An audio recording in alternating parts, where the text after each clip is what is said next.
terus sampai lupa siapa yang memberi nikmat itu. Padahal yang memberi nikmat itu lebih utama. Kalau kita syukur kepada yang memberi nikmat, kita bakal ditambah lagi, ditambah lagi, ditambah lagi. Tetapi kadang-kadang kita sibuk dengan kenikmatan itu sendiri, sehingga kita lupa kepada yang memberi nikmat. Akhirnya Allah kasih kita musibah. Agar kita kena sakit, kena apa. Itu tujuannya supaya kita kembali kepada Allah. Tidak perlu iri. Apa yang diberikan Allah kepada Mbak Diah, kepada Iqbal, kepada semuanya. Itu semua beda-beda. Saya nggak mungkin senang kalau saya jadi si A. Saya kepengen jadi si B. Jangan, percuma. Jadilah dirimu sendiri. Nikmati apa yang diberikan Allah terhadap Anda. Itu jauh lebih nikmat.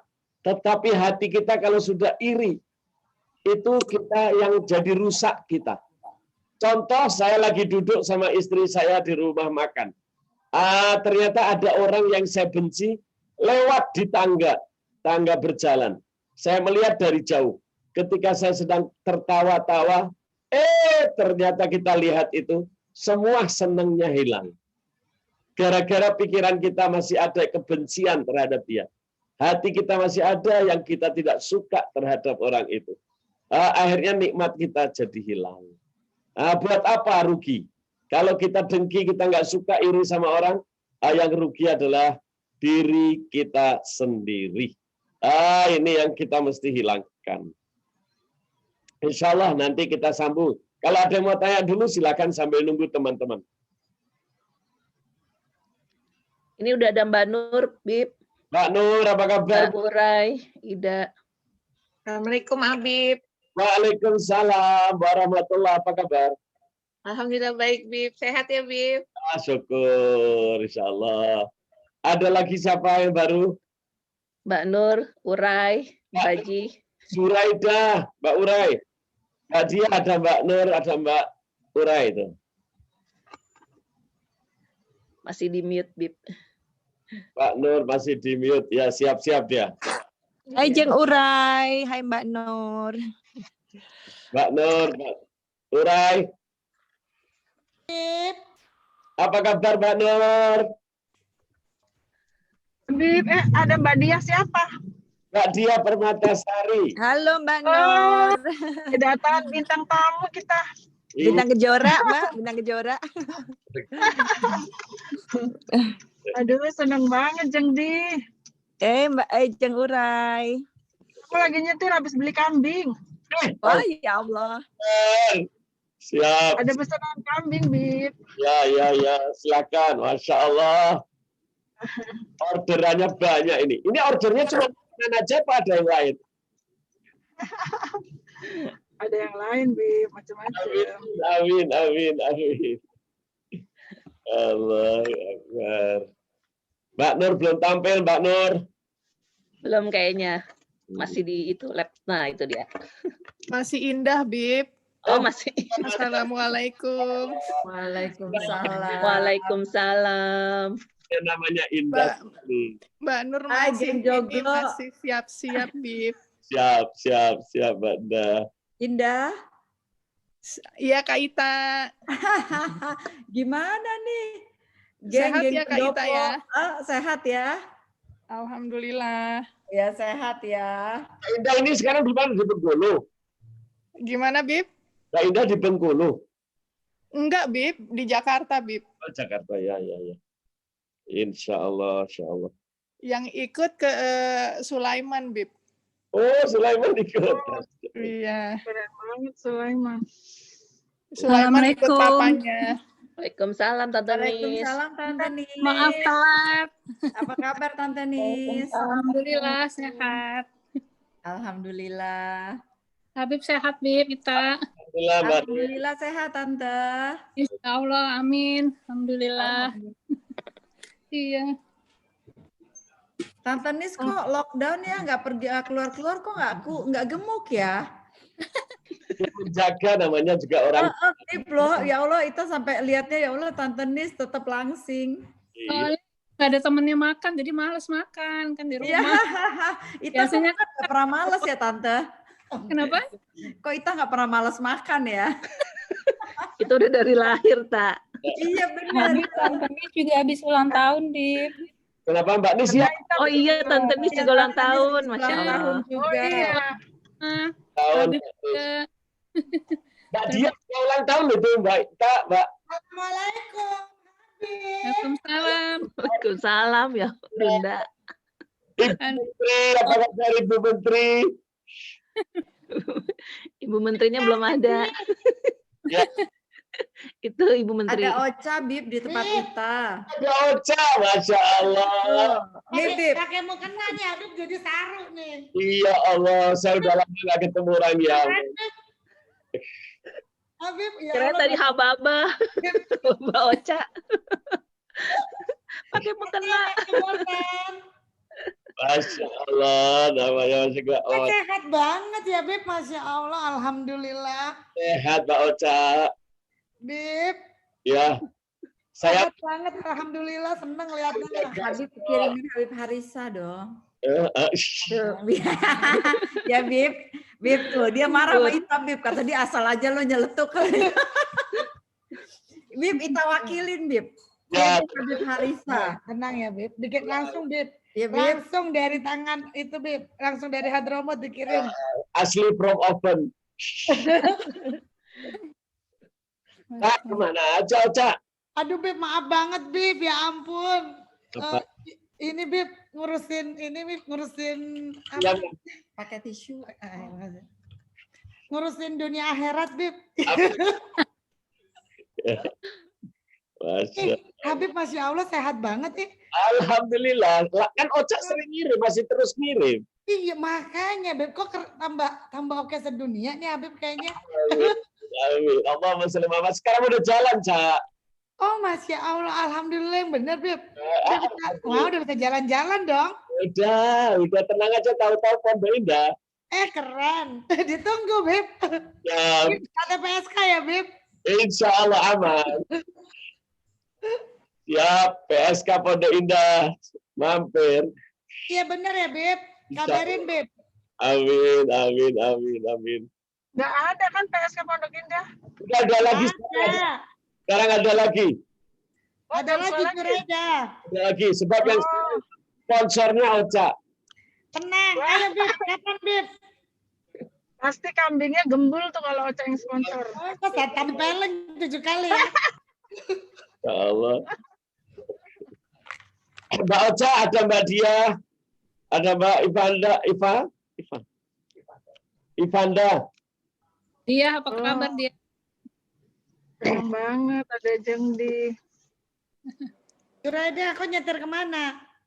Aku beli kaki kambing, ada pesanan kaki kambing. Kok keren kali lah. Orang belum lebaran haji, udah banyak yang mesen kambing. Banyak, Masya Allah.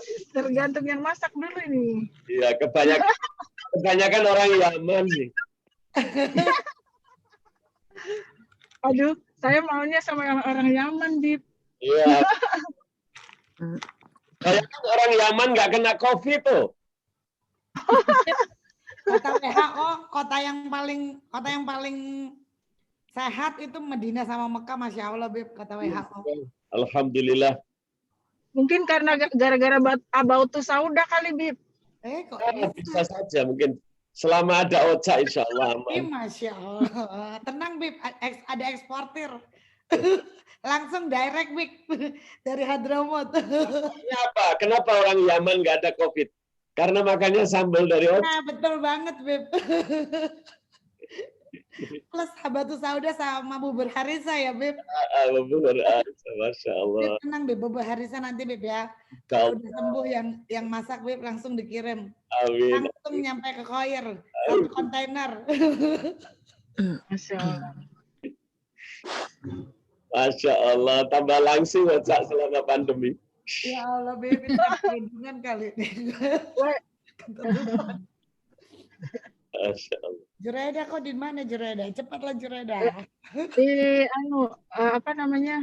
Mau on the way pulang, ini bawa daging-daging segala macam.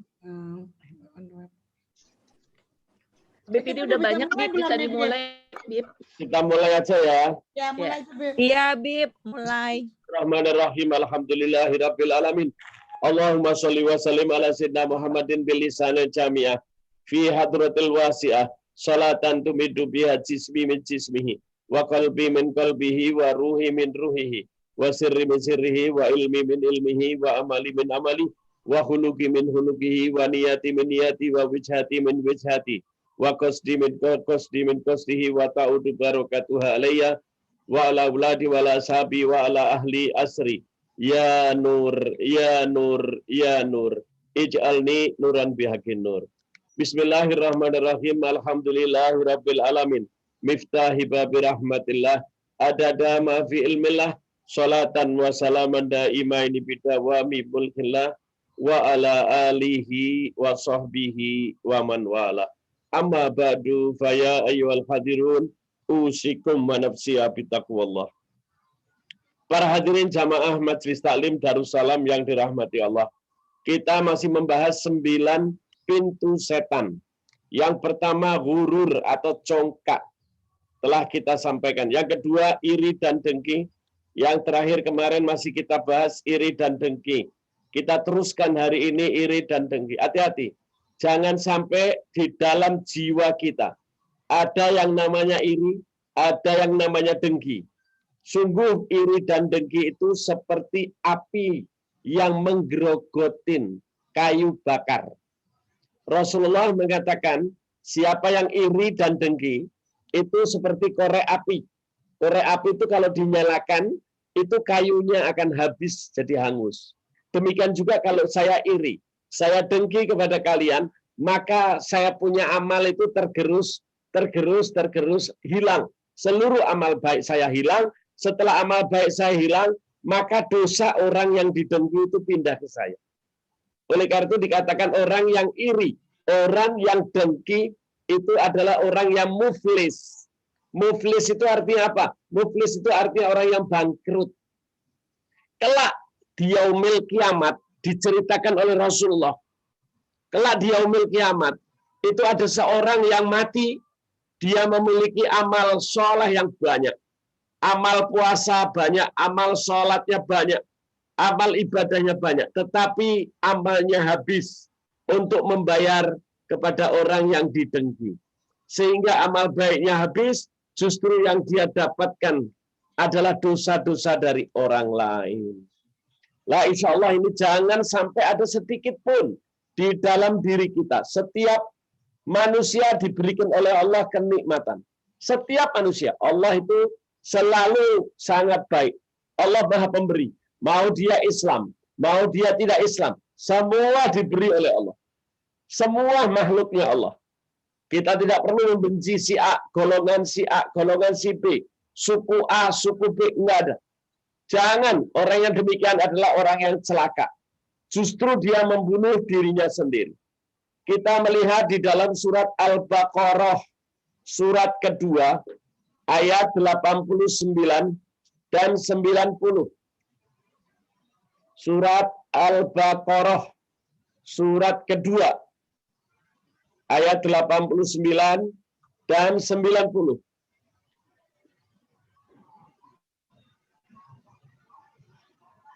Saya Bib ya. Bismillahirrahmanirrahim. Dan setelah sampai kepada mereka kitab Al-Quran dari Allah yang membenarkan apa yang ada pada mereka. Sedangkan sebelumnya mereka memohon kemenangan atas orang-orang kafir. Ternyata setelah sampai kepada mereka apa yang telah mereka ketahui itu, mereka mengingkarinya. Maka laknat Allah bagi orang-orang yang ingkar. Hati-hati, nikmat dari Allah. Terus Mbak, habisin. Sangatlah buruk perbuatan mereka menjual dirinya dengan mengingkari apa yang diturunkan Allah karena dengki. Bahwa Allah menurunkan karunia-Nya kepada siapa yang Dia kehendaki di antara hamba-hambanya. Karena itulah mereka menanggung kemurkaan demi kemurkaan, dan kepada orang-orang kafir ditimpakan azab yang menghinakan. Hati-hati, orang manusia itu semua dikasih kelebihan. Ada yang dikasih orangnya tinggi. Ya, untuk dia adalah bagus. Tetapi belum tentu untuk kita bagus. Ada orang yang dikasih cantik. Untuk dia mungkin bagus, tapi untuk saya belum tentu bagus. Sebab kita nganggap semua itu baik, tetapi itu belum tentu baik buat kita. Sesuatu kita anggap jelek, belum tentu itu jelek pada kita. Kenapa? Kita nggak perlu nyontoh orang. Kita nggak perlu kenikmatan yang diberikan orang. Buat apa? Saya tahu Foya dikasih kekayaan banyak. Biarkan Foya ada tanggung jawab sendiri. Saya ada tanggung jawab sendiri. Kita diberi oleh Allah kesehatan, diberi agama, nikmat, tapi jangan menghina agama lain. Nggak boleh. Dilarang kita oleh Allah. Tuhan kita ini sangat perhatian. Aku beri hidayah, tetapi kamu jangan menghina orang yang tidak diberi hidayah. Aku beri kalau nikmat, kamu jangan kepingin nikmatnya orang. Jangan. Orang masing-masing. Aku Allah aku bisa kuasa. Aku bisa menjadikan seluruh orang masuk Islam. Tetapi kenapa tidak? Aku menghendaki. Oleh karena itu kalau kita ini sudah diberi nikmat oleh Allah, di dalam keadaan Islam, sujud syukur. Nikmati pemberian Allah. Jangan lupa, Allah yang telah memberikan kita itu, perlu kita syukuri. Agar kita mendapatkan keberkahan tambahan. Nikmat, yang namanya nikmat itu jangan sampai hilang cepat. Jangan. Anda dikasih nikmat, tapi kalau sebentar nikmatnya tapi hilang. Jadi sengsara lagi. Jangan. Oleh karena itu kalau dikasih nikmat, cepat-cepat disyukuri, agar nikmat itu melekat di dalam tubuh kita itu lama. Orang dikasih sehat, tadinya sakit, dikasih sehat. Dia lupa bersyukur. Allah timpakan lagi sakit. Tapi kalau dia syukur nikmat itu, maka nikmat itu akan sehat, itu akan melekat lama di dalam diri kita. Kita melihat surat ke-14 ayat 7.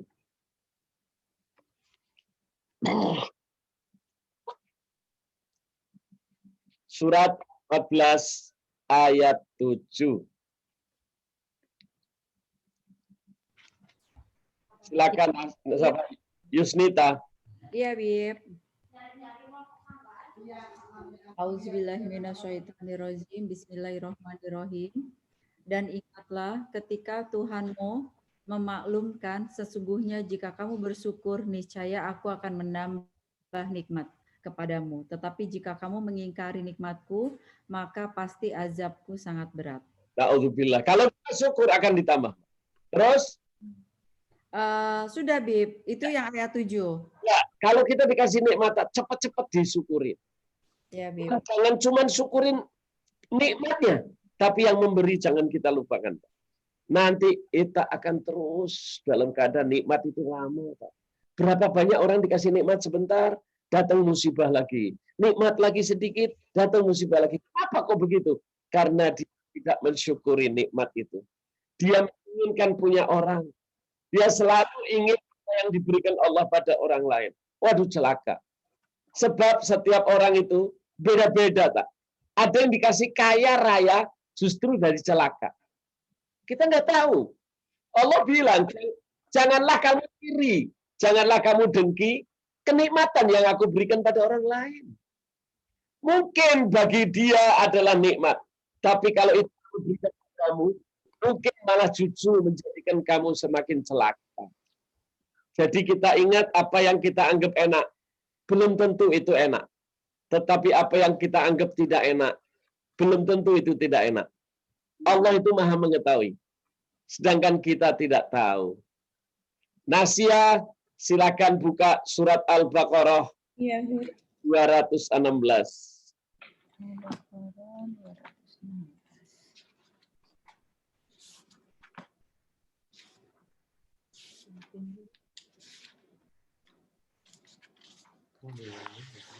Bismillahirrahmanirrahim. Diwajibkan atas kamu berperang, padahal itu tidak menyenangkan bagimu. Tetapi boleh jadi kamu tidak menyenangi sesuatu, padahal itu baik bagimu. Dan boleh jadi kamu menyukai sesuatu, padahal itu tidak baik bagimu. Allah mengetahui, sedang kamu tidak mengetahui. Allahu Akbar. Yang disebut nikmat itu setiap orang beda-beda, Mbak. Kita tidak perlu iri. Kita tidak perlu dengki. Berapa banyak, ada satu teman saya, kaya raya. Tetapi naudzubillah setiap malam nggak bisa tidur. Oleh karena itu dia begitu lihat orang yang di pinggir jembatan, orang yang di pinggir jalan tidur, mereka bisa tidur dengan nyenyak. Bahkan dia bilang apa? Saya mau tukar kekayaan saya dengan orang bisa tidur. Saya sudah minum magadon, ternyata enggak bisa tidur. Subhanallah. Jadi kalau Anda ada sesuatu yang enggak enak, hati-hati. Jangan Anda jadikanlah itu suatu kenikmatan. Jangan menganggap itu sesuatu yang membebani. Maksudnya demikian apa? Allah berikan kepada kita itu, semuanya itu sebetulnya baik. Tinggal kita bisa mengolahnya atau tidak. Kebanyakan kalau kita dikasih, kita merasa sekarang ini ada kekurangan. Jangan. Kita kalau dikasih makanan, dibagi makanan kardus, isinya risol, isinya lemper, isinya aqua, satu kardus. Tetapi kalau kita dibagi, harusnya kan kita buka, kita makan, kita menjadi kenyang dan senang. Tetapi orang tidak. Begitu dia dapat kardus itu, dia buka, dia lihat tetangganya dulu. Kenapa? Dia takut kalau tetangganya dapatnya lebih baik. Jangan. Nikmati dulu. Jangan sampai nanti Anda dikasih oleh Allah ujian, Anda kalau makan ini kena kolesterol, Anda kalau makan ini kena hipertensi. Jangan. Nikmati hidup. Jangan karena kita iri dan dengki, akhirnya menjadikan kita celaka. Mbak, nikmat setiap orang beda. Belum tentu orang yang kaya itu nikmat. Belum. Belum tentu orang miskin itu sedih. Tidak. Justru Rasulullah SAW, dia berdoa, ya Allah jadikan aku orang miskin. Kumpulkan aku bersama miskin. Matikan aku dalam keadaan miskin. Itu doanya Rasulullah. Karena kita nggak tahu, Mbak, di mana Allah simpan kenikmatan itu. Tidak perlu kita menginginkan orang. Nikmati dirimu. Kalau kalian tidak tahu yang diberikan Allah kepada diri Anda, kita lupa. Oleh karena itu sering pepatah mengatakan, gajah di pelupuk mata tidak tampak, tetapi kuman di seberang laut tampak. Bayangkan, nikmat yang sangat banyak telah diberikan oleh Allah kepada kita. Tetapi kita tidak melihat nikmat itu. Kita justru melihat orang yang jauh, yang mendapat nikmat kecil, kita masih kelihatan, oh kok dia begini ya, saya kepingin begitu. Padahal nikmat yang diberikan Allah kepada kita banyak. Jangan. Ini lagi hingga kita tidak bisa mensyukuri. Oleh karena itu Rasulullah mengajari, bagaimana supaya kalian berasa nikmat. Aku berikan pedoman, kata Rasulullah. Apa pedomannya? Unduru ilaman huwa asfala minkum. Wala tanduru ilaman huwa fauqakum. Fahuwa ajdaru an la tajdaru nikmatallahi alaikum. Unduru, lihatlah ke bawah. Setiap urusan dunia, lihatlah ke bawah. Jangan lihat ke atas. Kalau kamu lihatnya ke atas, kamu tidak akan pernah bisa mensyukuri nikmat Allah. Tidak akan. Tapi kalau kita lihat ke bawah, ya Allah, ada orang yang nggak bisa melihat. Ya Allah, ada orang yang selalu napasnya pakai oksigen. Ya Allah, aku diberi nikmat. Aku dapat demikian, aku dapat demikian.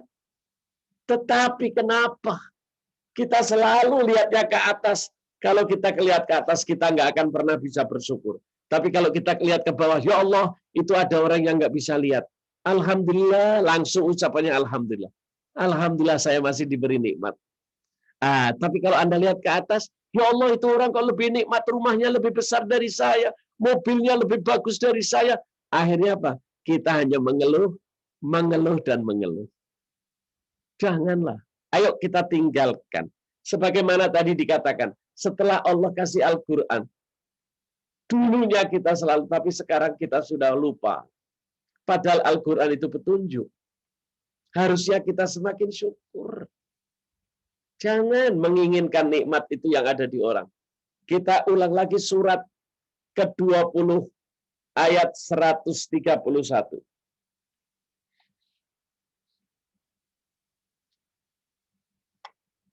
Surat 20 ayat 131.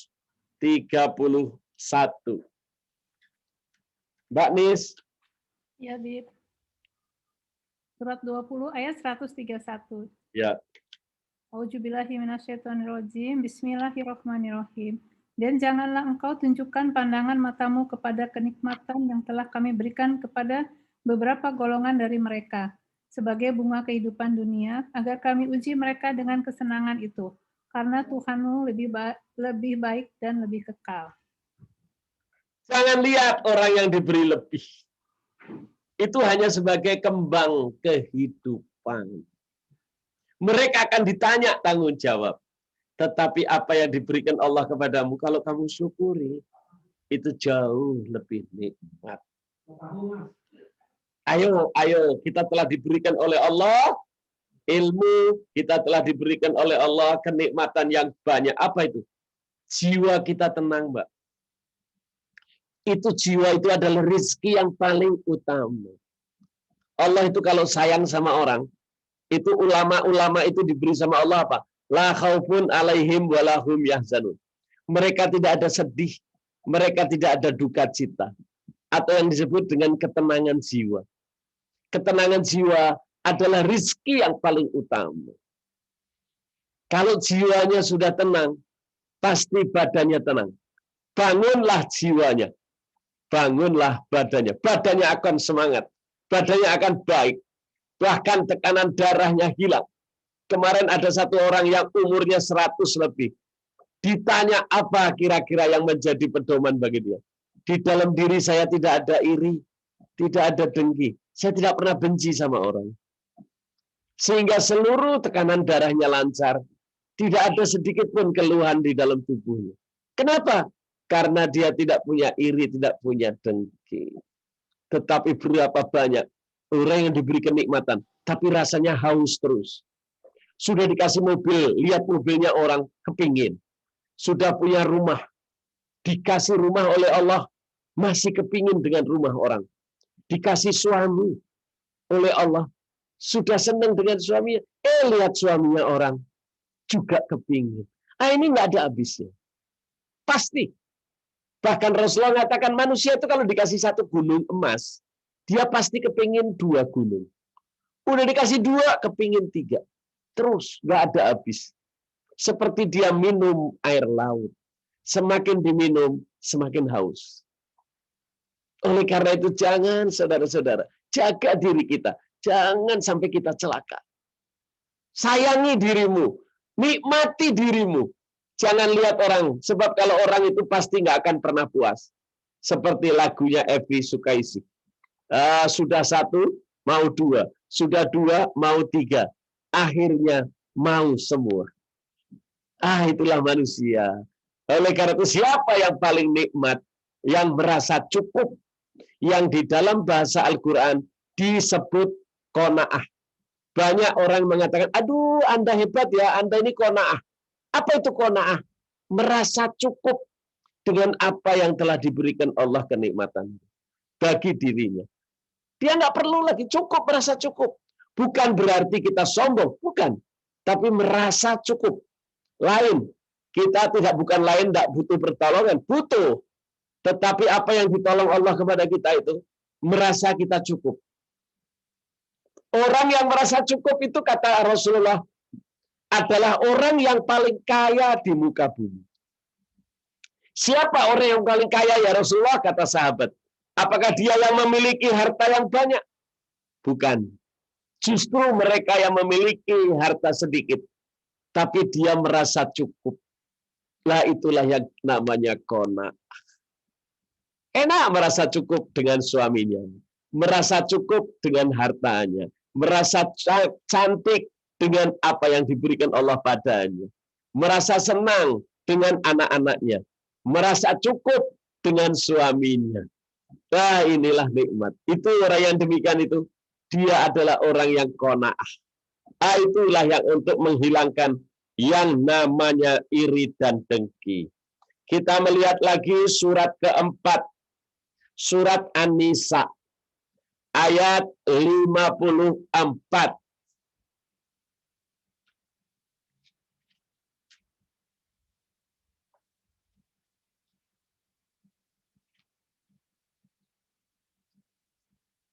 Mbak Ning, baca surat An-Nisa ayat 54.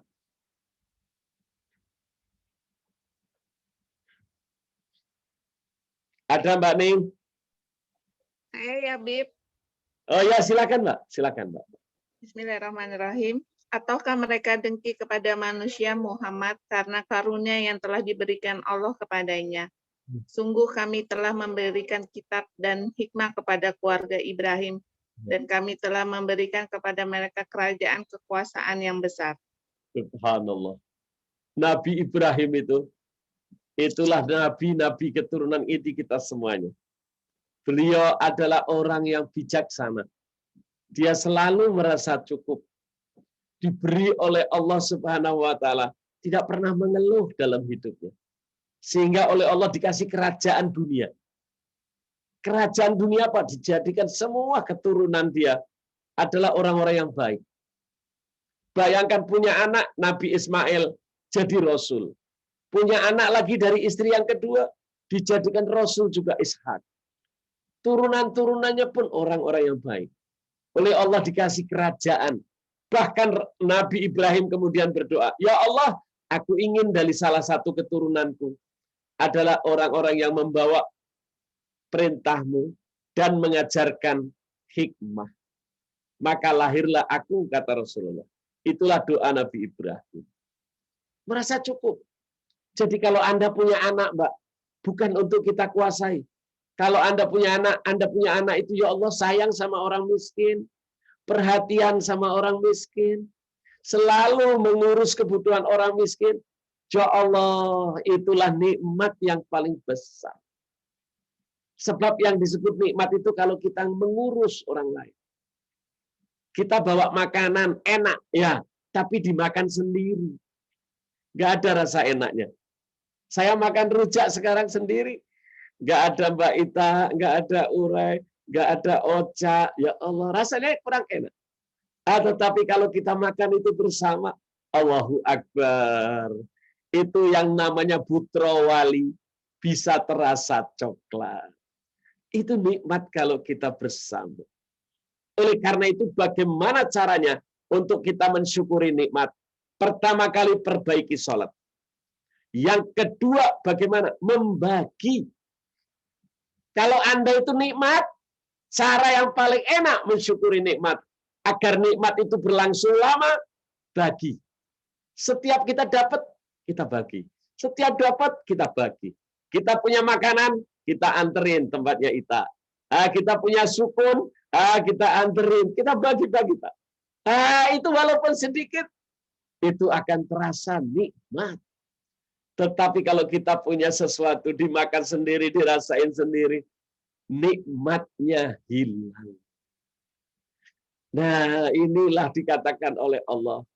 Syukuri, jangan sampai kita iri.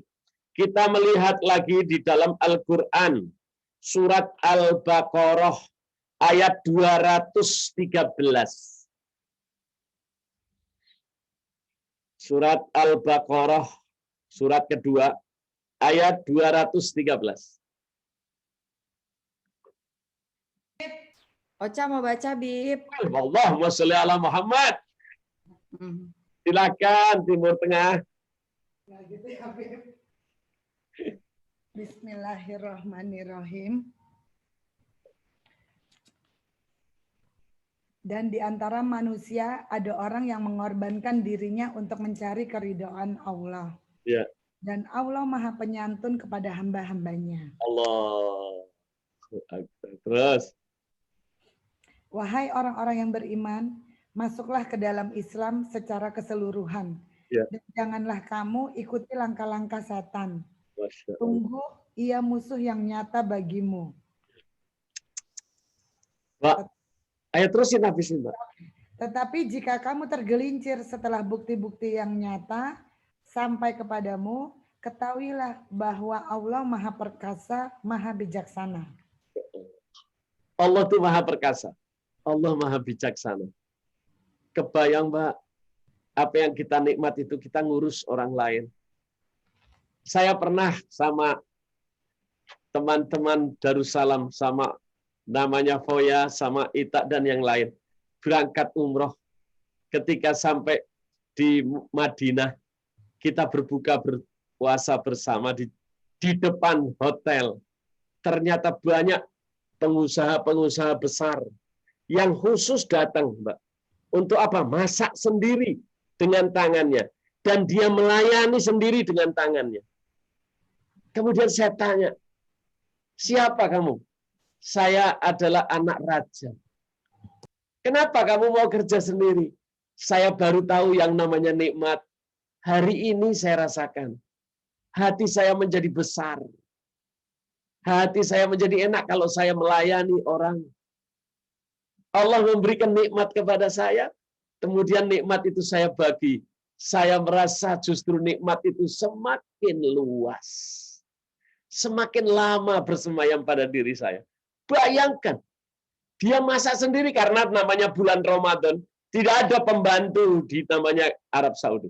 Seluruh karyawan, kantor, karyawan apa saja, kalau bulan Ramadan libur. Tetapi kenapa mereka masak? Dia bilang, saya kepingin merasakan susah.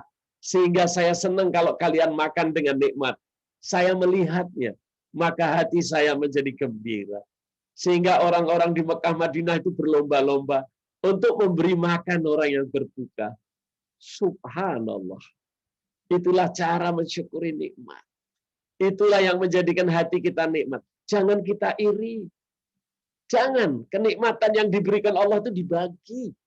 Dibagi. Kita ini diciptakan oleh Allah itu berbeda-beda. Bahkan kakak adik saja tidak ada yang sama. Walaupun kita kakak adik. Oke, jari. Yang namanya jari itu tidak ada yang tingginya sama. Ini lebih tinggi, ini paling tinggi. Ini agak pendek lagi. Beda dengan yang ini. Ini pun jempol pendek. Tetapi justru dikasih yang kita beda-beda. Agar kita bisa mengangkat gelas. Agar kita bisa bekerja dengan tangan. Tetapi kalau Allah kaya raya. Allah bisa jadikan semua kaya raya. Kalau setiap orang kaya raya, tidak akan ada kehidupan. Tidak ada kehidupan. Setiap kita mau panggil tukang, kamu mau kasih saya berapa? Saya kasih lipat. Saya juga kaya kok. Tetapi justru Allah bedakan antara rezekinya. Untuk apa? Untuk supaya kalian saling tolong. Saling bagi. Antara yang satu dengan yang lain. Agar mereka juga merasakan nikmat. Jadi nikmat itu kalau dibagi, semakin nikmat. Semakin nikmat. Tapi kalau kita tidak membagi, timbullah apa yang namanya iri dan dengki. Kita melihat surat 16 ayat 71.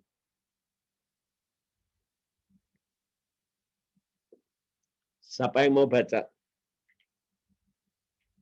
Surat 16 An-Nahl ayat 71.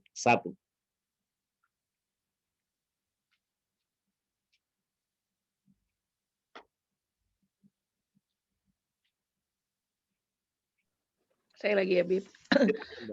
Dan Allah melebihkan sebagian kamu atas sebagian yang lain dalam hal rezeki.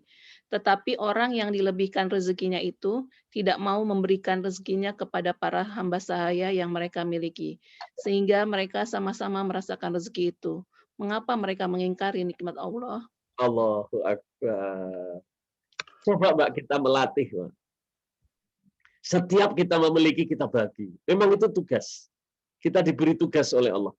Siapa yang aku kasih lebih, tolong bagi dengan saudaramu, dengan temanmu. Nanti aku tambah. Dan kalian tidak akan iri dengki. Kalau kita saling beri antara yang kaya dengan yang miskin, sehingga tidak ada yang namanya iri dan dengki. Kenapa iri dan dengki itu timbul? Karena kita makan enak sendiri, orang lain hanya melihat. Tidak kita beri. Maka akan timbullah iri, akan timbullah dengki. Ini yang kita tidak harapkan. Jangan sampai akan terjadi namanya gejolak sosial. Kenapa?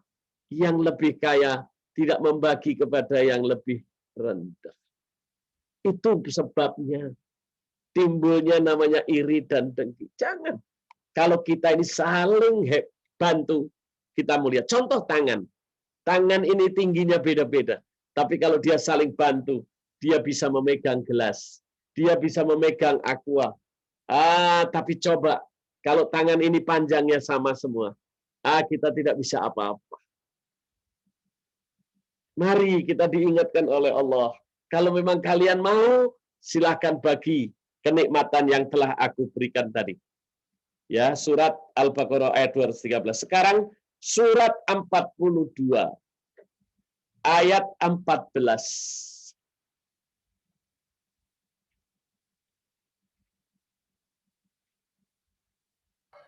Iis ya, Bib. Mangga Is. Aduh, yang ulang tahun. 42, 14 ya, Bib. Ya. Bismillahirrahmanirrahim. Dan mereka ahli kitab tidak berpecah belah kecuali setelah datang kepada mereka ilmu kebenaran yang disampaikan oleh para nabi. Ya. Karena kedengkian antara sesama mereka. Jika tidaklah karena suatu ketetapan yang telah ada dahulunya dari Tuhanmu untuk menangguhkan adab sampai batas waktu yang ditentukan. Pastilah hukuman bagi mereka telah dilaksanakan. Dan sesungguhnya orang-orang yang mewarisi kitab Taurat dan Injil setelah mereka pada zaman Muhammad benar-benar berada dalam keraguan yang mendalam tentang kitab Al-Quran itu. Ya. Inilah, Mbak. Berapa banyak di antara kita ini saling iri dan dengki. Yang satu merasa dirinya hebat. Yang satu merasa dirinya lebih baik dari agama lain. Ya, ini memang untuk orang Islam, dia harus merasa dirinya paling baik dengan Islam. Betul, tapi bukan untuk disombongkan. Allah tidak menyuruh, jangan. Nanti akan timbul iri. Nanti dia malah caci maki loh. Seperti sekarang kita lihat. Ya Allah, di luar ini, Mbak, tiap hari namanya hoak. Saling caci maki antar agama. Yang satu merasa hebat sekali, yang satu merasa jelek sekali. Apa yang terjadi? Mereka saling caci maki. Allah memang betul, la ikraha fiddin. Tetapi kita suruh menghormati. Ketika datang Rasulullah, hal itu hilang. Tapi sebelumnya mereka ini dalam keadaan sesat. Kalau mereka mau menerima saja kedatangan Rasulullah. Dia tahu Islam baik. Tetapi ada kedengkian di dalam hatinya. Oleh karena itu yang Islam tidak perlu mencaci maki Tuhan lain. Yang non-Muslim tidak perlu membalas cacian orang lain.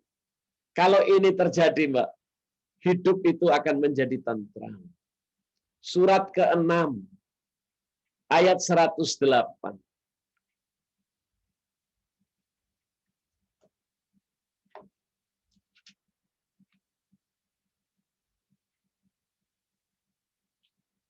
Surat ke-6 ayat 108.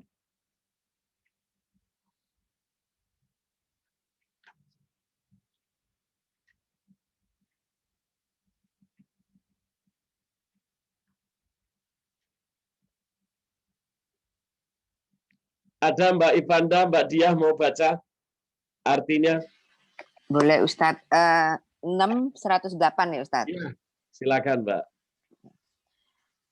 Dan janganlah kamu memaki sesembahan yang mereka sembah selain Allah. Karena mereka nanti akan memaki Allah dengan melampaui batas tanpa dasar pengetahuan. Demikianlah kami jadikan setiap umat menganggap baik pekerjaan mereka. Kemudian kepada Tuhan tempat kembali mereka. Lalu dia akan memberitahukan kepada mereka apa yang telah mereka kerjakan. Masya Allah Mbak, kalau kita sesama agama Mbak, walaupun kita berbeda-beda tapi tetap satu. Silakan. Anda orang Kristen senang dengan agamanya. Orang Katolik senang dengan keadaannya. Orang Konghucu senang dengan Tuhannya. Memang Allah yang menjadikan dia cinta dengan apa yang dia yakini. Aku Allah yang jadikan. Oleh karena itu jangan kalian saling caci maki. Jangan nanti dia caci makinya malah akhirnya mencaci maki Allah. Oh jangan. Biarkan mereka merasa dirinya benar terhadap agama mereka masing-masing. Mari, sehingga tidak ada iri, tidak ada dengki. Lakum dinukum waliyadi. Kalian mau Islam, silakan kalian Islam. Tapi jangan caci maki agama lain. Oh, kalian Konghucu, silakan. Kalian sembah Tuhan kalian. Tapi jangan caci maki agama orang lain. Wah, ini Allah yang ngajarin.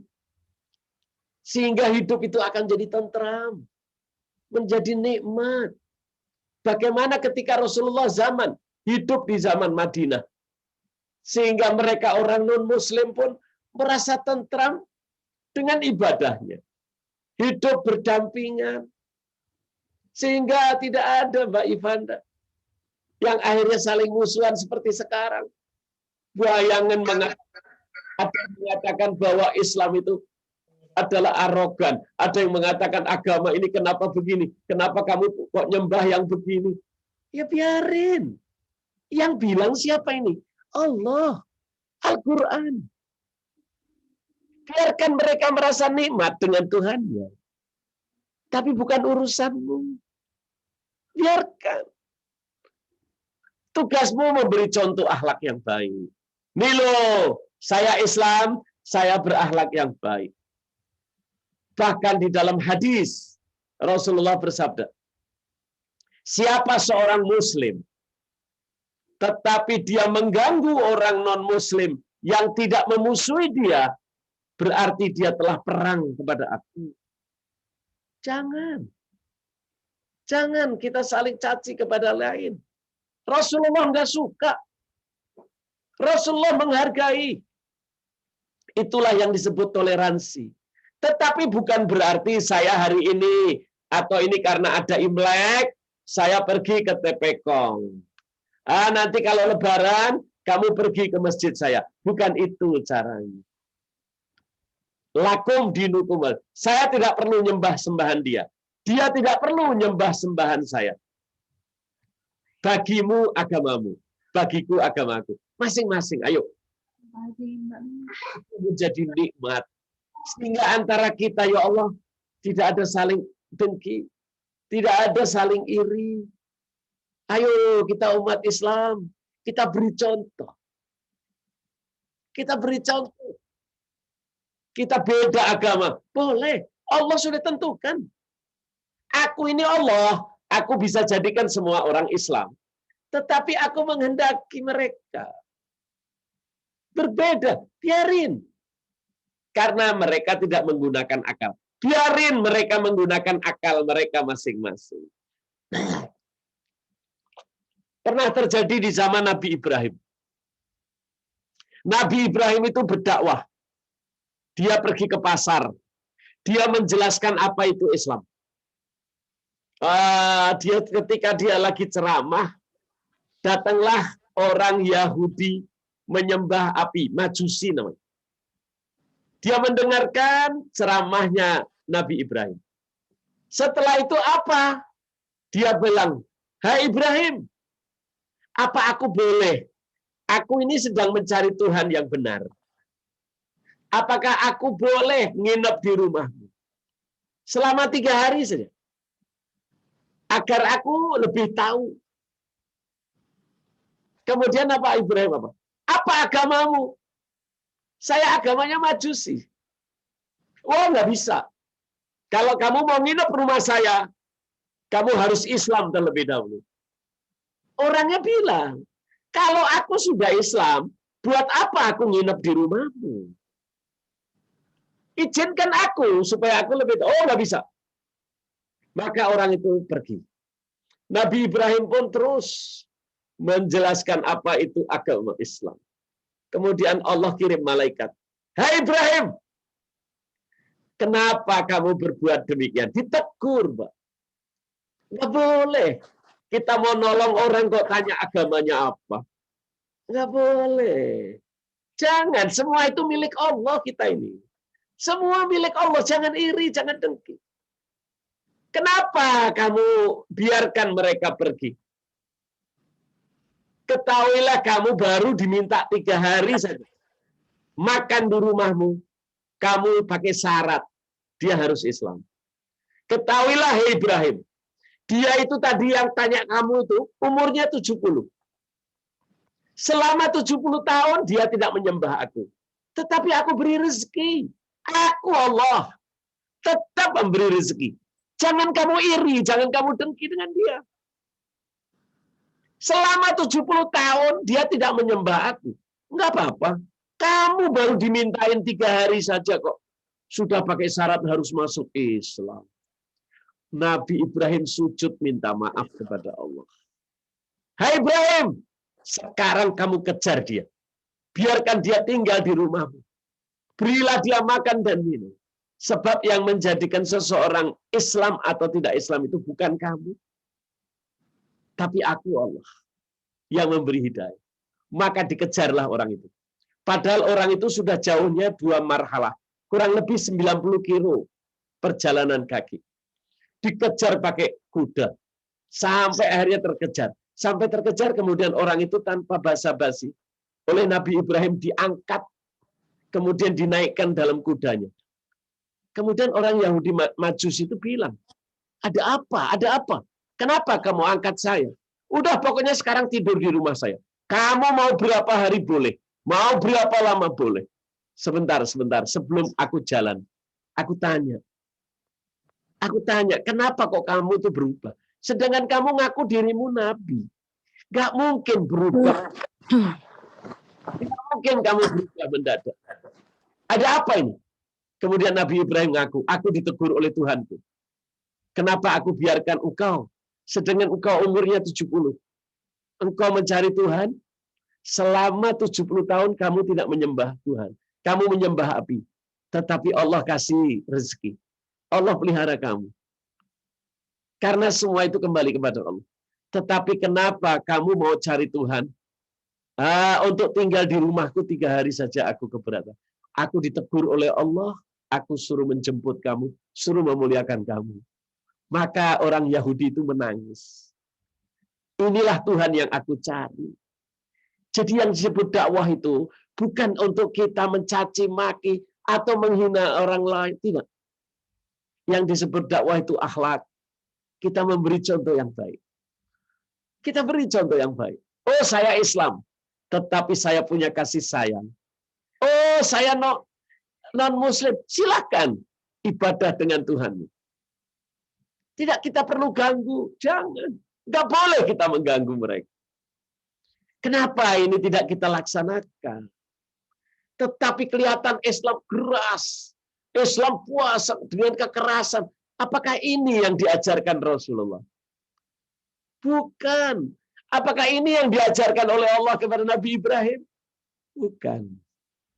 Tetapi akhirnya orang itu tinggal. Akhirnya dia mengatakan Yahudi itu, asyhadu alla ilaha illallah wa asyhadu anna, hai Ibrahim, engkau adalah Rasulullah, aku.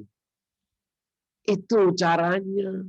Bukan kita disuruh dengki, bukan disuruh kita ada kebencian di antara kita. Janganlah, sayangi, nikmati. Sehingga kita merasa tentram. Hidup menjadi nikmat. Yang mau ibadah agama lain, silakan.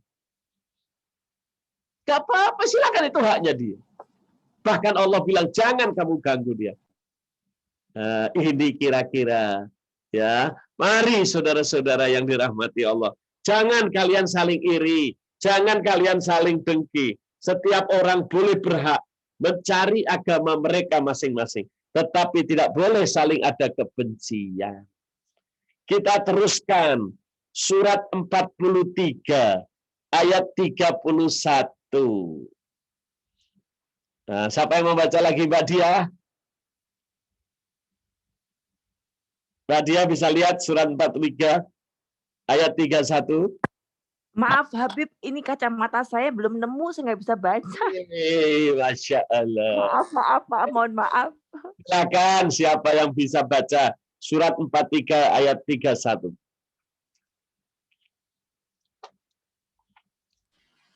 Udah saya aja Habib. Silakan Mbak Ivanda. Dan mereka juga berkata, mengapa Al-Quran itu tidak diturunkan kepada orang besar, kaya dan berpengaruh dari salah satu di antara dua negeri itu, ini Mekah dan Taif. Ya. Kenapa Al-Quran kok diturunkan kepada orang yang miskin, orang yang yatim, orang yang rendah, direndahkan orang Rasulullah itu, dicaci maki. Rasulullah tidak kaya raya, bukan konglomerat, tapi justru diturunkan kepada orang yang demikian. Ada apa ini? Jangan kalian saling sedih. Mbak, berapa banyak Mbak orang yang sukses hidup itu kebanyakan justru dari orang miskin, orang-orang yang yatim, orang-orang yang terzolimi, orang-orang yang dicaci maki. Malah justru itulah jadi orang sukses. Kalau Anda mau sukses, ingat kuncinya kata Allah. Jangan kamu merasa hebat. Jangan kamu merasa jago. Kita nggak tahu apakah anak kita yang turunan dari orang kaya, pasti nanti dia akan sukses di masyarakat. Justru kebanyakan orang yang sukses itu, orang-orang yang dulunya susah. Kita lihat konglomerat yang ada di negeri kita. Tadinya apa? Jual koran. Boleh dibaca. Tadinya supir angkot. Akhirnya jadi konglomerat. Kita tidak boleh. Bukan berarti ini harus kepada sesuatu yang baik. Itu bisa hanya untuk orang yang kaya saja. Tetapi Allah kasih kemuliaan kepada orang yang miskin. Kepada orang yang teraniaya. Yang tidak punya ayah. Yang tidak punya ibu, yang tidak dihiraukan orang, tetapi mendapatkan kemuliaan. Jadi kita jangan merasa kalau kita ada orang miskin kita sepelekan. Jangan. Kita yang miskin juga tidak perlu iri dengki dengan yang kaya. Tetapi kalau kita saling hormat, saling sayang, Masya Allah, inilah yang diharapkan oleh Allah. Sehingga tidak ada yang namanya orang besar, orang kecil. Dosa itu dosanya semuanya bertanggung jawab kepada Allah. Selama dia minta ampun, pasti akan diampuni oleh Allah. Sebaliknya, para aulia sedikit yang merasa hebat, maka belum tentu dia diberikan oleh Allah. Ada yang justru dihilangkan. Mari kita lihat surat 15 ayat 47.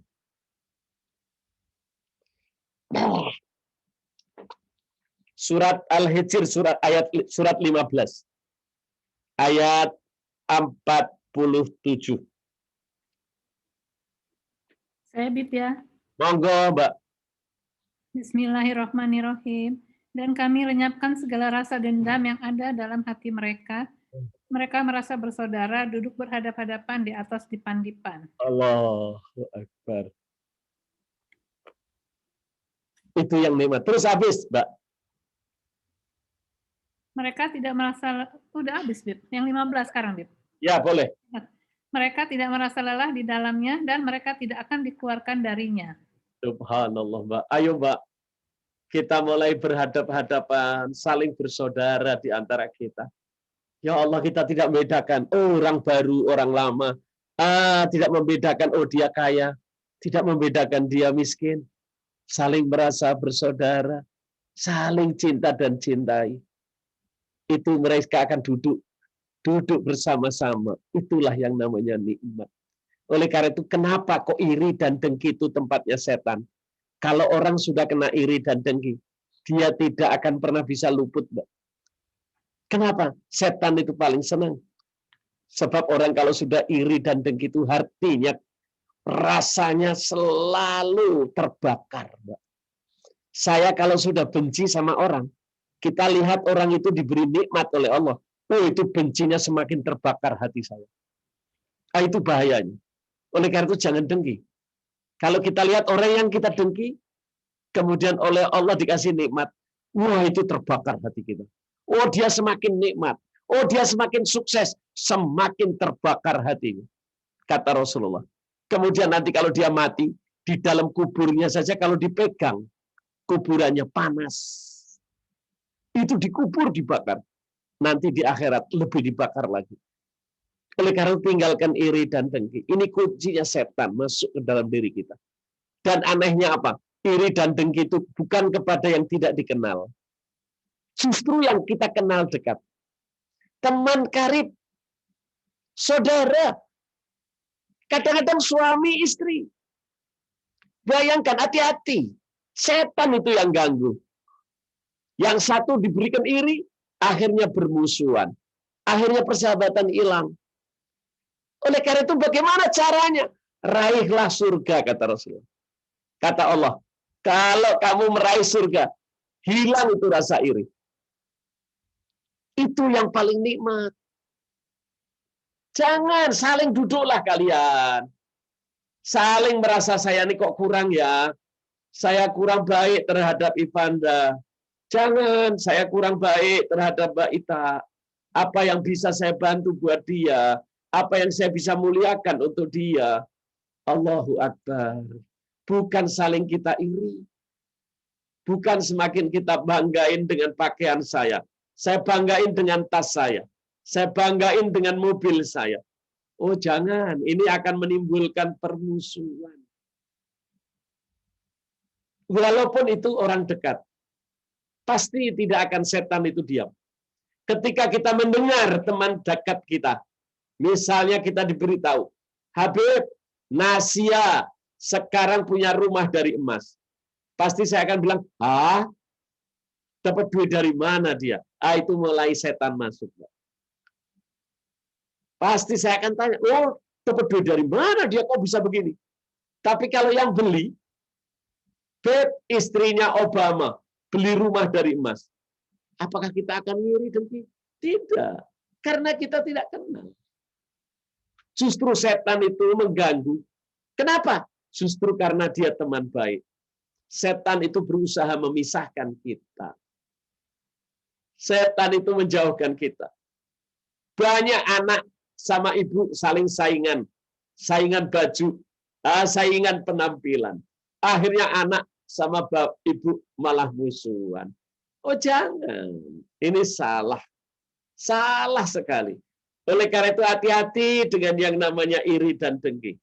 Jarang yang bisa selamat. Jarang yang bisa sukses hidup. Tapi kalau dia tidak ada iri, tidak ada dengki. Kalau kita diocok-ocokin oleh setan. Tuh, kamu dicaci maki sama dia. Oh, kamu harus musuhin dia. Jangan mau. Caranya bagaimana? Allah memberi kunci. Kunci jawaban orang yang benci. Yang pertama ayatnya adalah surat ketiga. Ayat 143, 144. Maaf, 134, 135. Maaf. Surat ketiga, ayat 134, dan surat ketiga, ayat 135. Urai ya, Bib. Silakan urai. 134 dan 135. Bismillahirrahmanirrahim. Yaitu orang-orang yang berinfak baik di waktu lapang maupun sempit, dan orang yang menahan amarahnya dan memanfaatkan kesalahan orang lain, dan orang yang mencintai orang yang berbuat kebaikan. Salah, tolong diulang. Surat ketiga ayat 133 dulu, Mbak. Maaf. Oke. Surat ketiga ayat 133. Bismillahirrahmanirrahim. Dan bersegeralah kamu mencari ampunan dari Tuhanmu dan mendapatkan surga yang luasnya seluas langit dan bumi yang disediakan bagi orang-orang yang bertakwa. Kalau kita ada iri, ada dengki, cepat, Mbak, kembali kepada Allah. Ayo minta maaf sama Allah. Ayo kembali kepada Allah untuk mencari surganya yang seluas langit dan bumi bagi orang yang bertakwa. Siapa orang yang bertakwa? Ayat 134. Yaitu orang-orang yang berinfak baik di waktu lapang maupun sempit. Orang yang infak sedekah, Mbak. Sedekah baik dalam keadaan lapang, kaya. Ataupun dalam keadaan kita miskin. Dan orang-orang yang menahan amarahnya dan memanfaatkan kesalahannya orang lain. Mbak Uray, belum. Yang pertama, orang yang suruh sedekah. Jadi kalau Anda mau ngilangin yang namanya iri dengki, Anda justru tanya sama Rasulullah, ya Rasulullah, saya kepingin sedekah. Tapi saya kepingin hasil sedekah saya ini paling besar hasilnya. Apa kata Rasulullah? Sedekahlah kepada orang yang mencaci maki kamu. Waduh. Sedekahlah kepada orang yang membenci kamu. Jadi kalau Uray lagi membenci saya berikan dia mobil terbaru. Uray masakin steak aja, Bib. Itu yang paling benar. Jadi kalau ada orang yang nyaci maki kita, jangan dibales, kata Allah. Insya Allah. Tapi balaslah dengan sedekah. Yang itulah nilainya paling terbaik. Baik dalam keadaan Anda kaya, ataupun Anda miskin. Loh, bagaimana miskin kok bisa sedekah? Doakan. Kalau ada yang caci maki kita, kita doakan. Ya Allah, jadikan dia orang yang soleh, yang solehah. Angkat derajatnya ya Allah. Sanggup atau tidak Anda punya hati. Itu ujiannya, Mbak.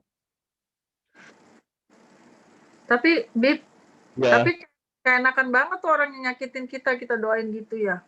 Tidak, Mbak. Sementara kan kita udah terluka juga. Betul. Imam Ghazali pernah ditanya muridnya, kalau gitu enak dong yang caci maki malah dikasih. Tidak.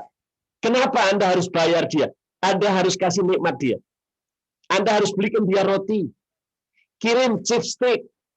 Kenapa? Nah, ada. Karena kalau dia itu benci sama kamu, caci maki kamu, seluruh amal baiknya sudah pindah kepada dirimu. Masya Allah. Sedangkan dosamu telah diambil oleh dia. Kasihan kalau kamu tidak muliakan dia. Itu kata Imam Ghazali. Kenapa kita tidak bantu? Nggak apa-apa dicaci maki. Wah, saya ini apa sih? Apakah dengan dicaci maki saya jadi rendah? Tidak. Tidak menurunkan derajat saya sedikit pun. Tapi jadi membara, Bib. Biarin. Itu bukan urusan kita. Tetapi hati kita yang ikhlas, Mbak. Memang ini gampang, Mbak. Ini nggak gampang. Nggak susah. Allah sendiri bilang, tidak semua diberi ini. Tetapi bagi orang yang disayangi Allah, akan diberi rasa itu. Kenapa? Karena hadiahnya surga, Mbak. Surga yang seluas langit dan bumi. Kalau hadiahnya handuk, Mbak, kalau hadiahnya kipas angin, itu kecil.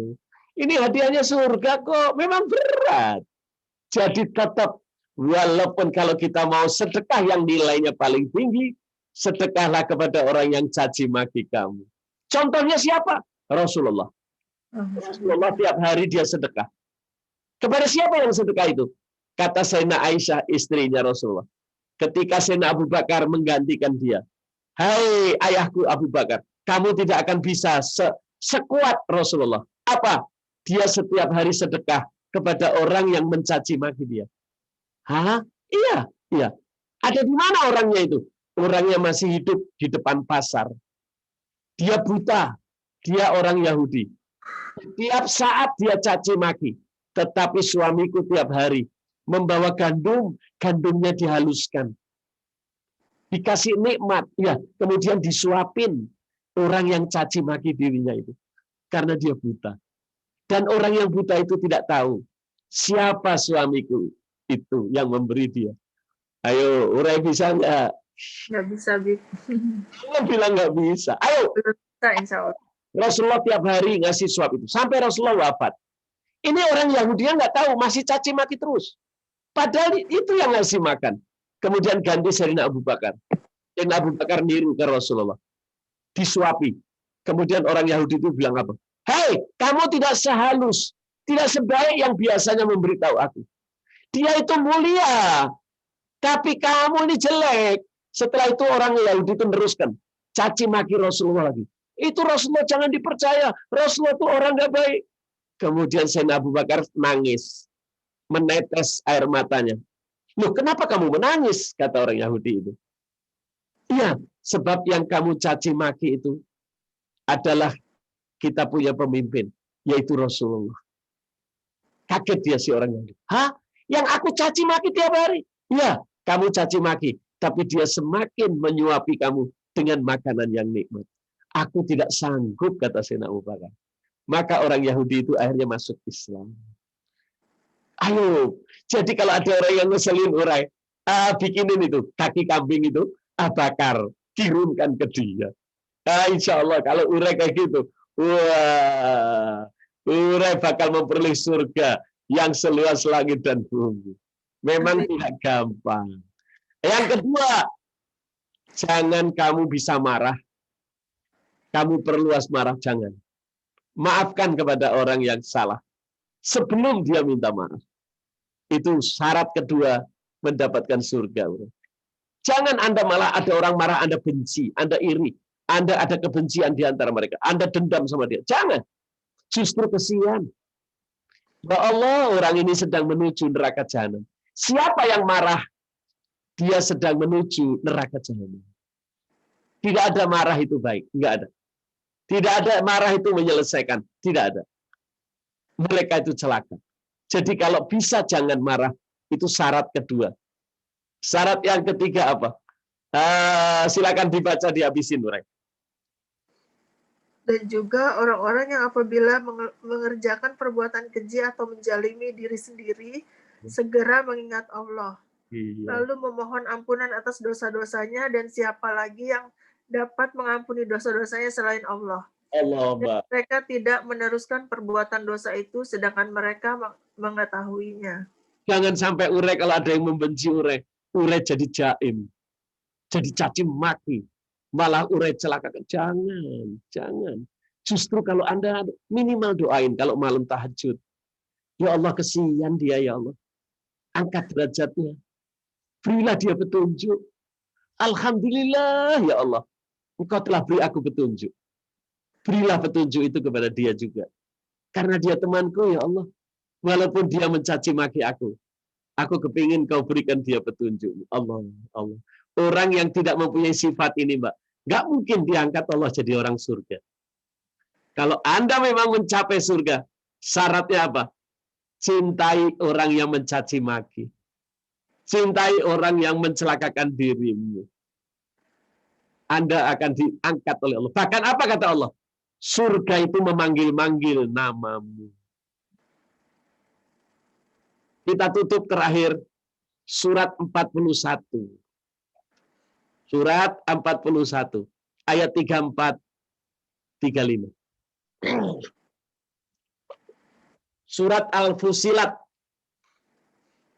ayat 34 35. Silakan Imelda.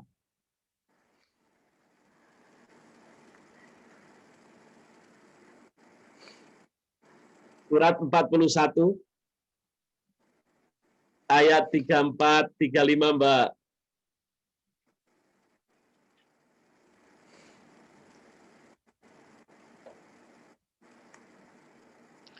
Saya Bib ya. Dan tidaklah sama kebaikan dengan kejahatan. Tolaklah kejahatan itu dengan cara yang lebih baik. Sehingga orang yang ada rasa permusuhan antara kamu dan dia akan seperti teman yang setia. Dan sifat-sifat yang baik itu tidak akan dianugerahkan kecuali kepada orang-orang yang sabar, dan tidak dianugerahkan kecuali kepada orang-orang yang mempunyai keberuntungan yang besar.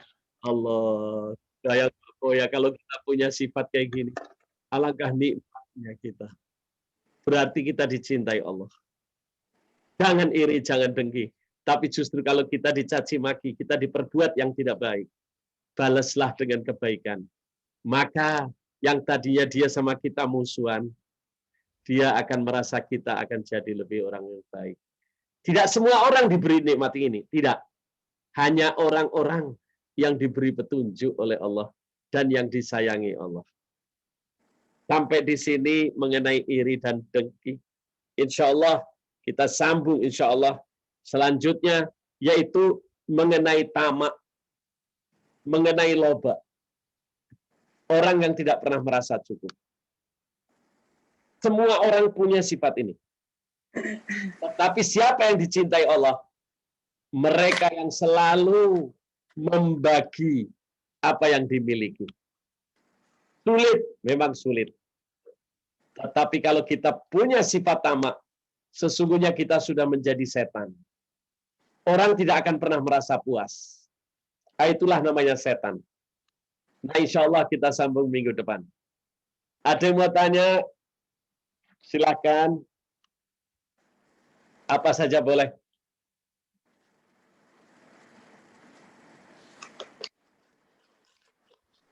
Bib, saya boleh tanya, Bib? Silakan, Mbak. Nah, kalau kita iri dengan kebaikan orang, boleh nggak ya, Bib ya? Ya. Ada ibadahnya lebih dari kita. Rasulullah. Apa yang boleh kamu minta kepada Allah? Kita boleh menginginkan, Mbak. Tetapi tidak menjadikan dia hilang nikmat. Jadi contoh saya kepingin seperti Foya. Boleh, boleh. Tetapi ya Allah muliakan Foya. Didoain dulu Foyanya. Allah muliakan Foya. Aku ingin dia beramal soleh seperti halnya Foya.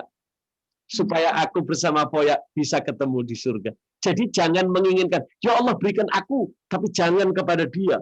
Ambillah nikmat yang ada pada orang kaya itu. Berikan padaku, agar dia miskin, aku kaya. Itu yang nggak boleh, Mbak. Tetapi kalau kita menginginkan kebaikan, Mbak, boleh. Ya Allah, saya kepingin jadi orang baik, kayak Rasulullah. Ya Allah, aku kepingin jadi baik seperti Foya. Boleh. Boleh, Bib ya. Tapi yang tidak boleh, kita menginginkan nikmat yang ada pada orang itu hilang. Itu yang nggak boleh. Oh ya, makasih, Bib. Itulah yang disebut iri, Mbak. Iya, Bib.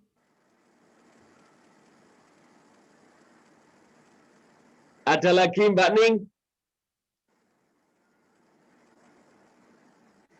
Nggak ada, Bib. Bib, Ya. kalau kita itu kan kalau dijolimin orang itu suka hatinya panas, yang hilanginya gimana ya, Bib? Mbak, kalau ada orang yang mendolimi kita itu, tadi kan Allah sudah bilang, baikin. Baikin. Nah kita kan masih kesel, Beb. Justru kesel itulah pintunya setan, Mbak. Anda ini sedang dimainin oleh setan. Jangan. Bayangkan ketika Imam Ghazali, dia tanya alamat Mbak, sama polisi. Jadi ada polisi, dia tanya sama Imam Ghazali. Hai Imam Ghazali, mana rumah orang yang menampung kehidupan? Ditunjukkan kuburan, Mbak. Marah dia. Polisinya marah. Akhirnya Imam Ghazali dipukul, Mbak. Setelah dipukul, dia pulang kepada istrinya. Tolong buatkan roti. Untuk siapa? Aku mau berikan kepada polisi tadi. Loh kenapa? Katanya kamu dicaci, dipukul. Iya. Sebab amal baiknya sudah dipindahkan kepadaku. Amal jelekku sudah diambil oleh dia. Masa aku tidak beri hadiah? Mbak, kalau ada orang yang ngeselin, Mbak, urai. Sayangi, Mbak, karena dia sudah ngambil dosanya, urai. Pernah ada seorang wanita oleh malaikat dituntun, Mbak, menuju surga. Surganya paling indah. Si wanita itu kaget. Hai malaikat, aku tidak sepantasnya tinggal di tempat seperti ini. Sebab amalku tidak baik-baik, benar. Betul kata malaikat, amalmu tidak nyampe ini. Tetapi kenapa aku diberi demikian, hai malaikat? Malaikat menjawab, kamu dicaci maki orang, kamu didolimi orang, tetapi kamu tidak membalas. Justru kamu balas dengan kebaikan. Maka Allah jadikan kamu berada di tempat yang paling mulia. Memang tidak gampang, Mbak. Memang. Tadi Allah sudah bilang kan, apakah sifat yang baik ini diberikan kepada setiap orang? Tidak. Hanya orang-orang yang dipilih, Mbak. Hanya orang dipilih. Orang dipilih itu berarti apa? Para wali-wali Allah. Kalau urai bisa memaafkan, urai justru kirimin yang kebaikan-kebaikan. Allahu Akbar urai. Sehingga tadi orang yang jahat itu bisa berubah jadi baik gara-gara akhlak tingkah lakunya urai. Kalau satu orang saja Anda berbuat dia akhirnya terbuka, Anda pun mendapatkan kebaikan yang dilakukan orang itu. Kenapa kita jelek kita balas jelek? Janganlah. Nah, ini harus dikuatkan hatinya. Sebab Allah sudah bilang, memang tidak gampang memaafkan orang itu. Enggak gampang. Suratnya ke-9, Urai, coba Urai lihat. Surat 9. Ayat 199 dan ayat 200. Surat ke-9, ayat 199. Enggak ada, Bib. Hah? Enggak ada. 199. Enggak keluar. Hah? Nggak ada, Bib. Enggak ada. Sebentar. Astagfirullahaladzim. Ayat 119, Mbak. 119. At-Taubah. Ya. Bentar, Bib. Ini lagi. Ini. Bismillahirrahmanirrahim. Wahai orang-orang yang beriman, bertakwalah kepada Allah dan bersamalah kamu dengan orang-orang yang benar. Ya. Bersamalah, Mbak Urai. Memang Urai susah untuk memaafkan orang. Tetapi kalau Urai duduk sama orang-orang yang baik, sehingga nanti Urai terlatih jadi bisa memaafkan orang. Memang tidak gampang, tidak. Duduk dulu, belajar dulu. Nanti lama-lama kamu baru bisa. Ya, hati-hati, nggak gampang, tidak. Harus dilatih memang, Mbak. Bayangin orang jahat sama kita kok. Kita balas dengan kebaikan. Wah, gerundel masihan. Iya kan? Masih gerundel. Tapi kalau Anda terbiasa dengan orang soleh, Anda duduk dengan orang baik, maka nanti Urai akan terbiasa jadi orang baik juga. Iya, Insya Allah. Sabar, sayang. Tidak gampang memang. Ada lagi, silakan.